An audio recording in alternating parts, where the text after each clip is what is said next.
Anda tahu berapa ramai di kalangan umat Islam di Malaysia yang mana sepatutnya dia mendapat harta pusaka ayah dia ataupun ibu dia, tetapi kemudiannya apabila dia pergi ke mahkamah, dia dapati bahawa ada di antara waris lain telah pun mengambil kesemua harta pusaka tersebut.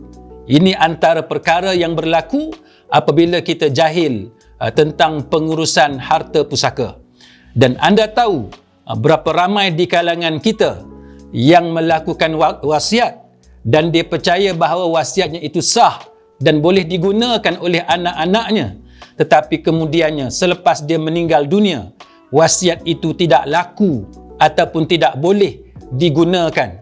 Dan anda tahu berapa ramai di kalangan kita yang mana melaksanakan hibah, memberikan sesuatu harta, rumah ataupun tanah kepada anak-anaknya, tetapi kemudiannya hibah itu dicabar di mahkamah dan disahkan bahawa ianya tidak boleh digunakan ataupun suatu hibah yang tidak laku di sisi undang-undang.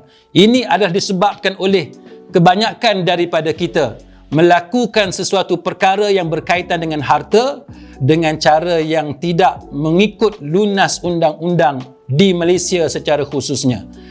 Anda semua dialu-alukan untuk belajar bersama-sama dengan saya dalam pengurusan harta yang mana akan melibatkan soal faraid, harta pusaka, wasiat, hibah, hibah amanah dan sebagainya.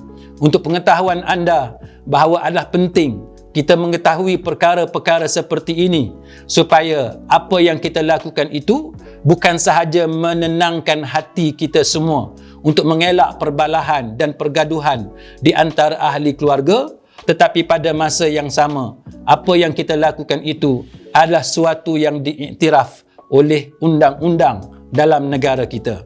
Untuk pengetahuan anda bahawa apa yang boleh kita lakukan ialah di mana dokumen-dokumen yang terlibat perlu dilakukan mengikut peruntukan undang-undang dalam negara kita ini. Dan kita dapati bahawa ada di antara kita yang mana apabila mereka melakukan wasiat, tetapi wasiat tersebut adalah suatu wasiat yang tidak sah di sisi undang-undang kerana mereka telah terpedaya dengan ejen-ejen syarikat-syarikat yang mementingkan keuntungan dan mengatakan bahawa apa yang mereka lakukan itu boleh dilakukan berdasarkan kepada undang-undang. Maka penting kita semua melakukan sesuatu perkara itu bukan hanya terpedaya dengan pujuk rayu oleh orang-orang yang terlalu mementingkan keuntungan, tetapi pada masa yang sama kita ada double check. Kita ada ilmu kita sendiri untuk memeriksa apa yang mereka tawarkan kepada kita itu sama ada dalam bentuk menjual dokumen-dokumen tertentu ataupun draft perjanjian yang tertentu itu. Kita boleh mengetahui sendiri apakah asas-asas yang perlu ada di dalam dokumen berkenaan. Maka dalam pengurusan harta ini, jikalau anda berminat, maka anda akan ditawarkan ilmu-ilmu ataupun tips berkaitan dengan pengurusan harta yang betul, yang mana ia bukan sahaja selari dan sesuai berdasarkan kepada hukum syarak, kita mendapat keredaan Allah Subhanahu wa taala, ia berdasarkan kepada sunnah yang diajarkan oleh Nabi sallallahu alaihi wasallam supaya kita boleh bangkit di hari akhirat nanti bersama-sama dengan Rasulullah sallallahu alaihi wasallam kerana kita melakukannya berdasarkan kepada sunnah yang diajarkan oleh baginda, tetapi pada masa yang sama ianya sesuatu yang dapat diteruskan selepas kita meninggal dunia.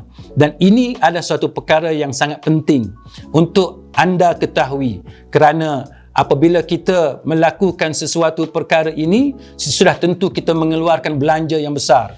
Dan kita mengupah peguam, kita mengupah ejen syarikat yang tertentu. Mereka mengenakan bayaran yang banyak dan kita menyangka bahawa ianya boleh dilakukan dengan cara yang betul. Tetapi siapa sangka bahawa ada kalanya apa yang dijanjikan itu adalah tidak benar sebagaimana yang mereka janjikan. Maka dengan sebab itu adalah penting anda mengikuti kursus ini bersama-sama dengan saya melalui video-video yang akan datang, insya-Allah. Wallahu a'lam.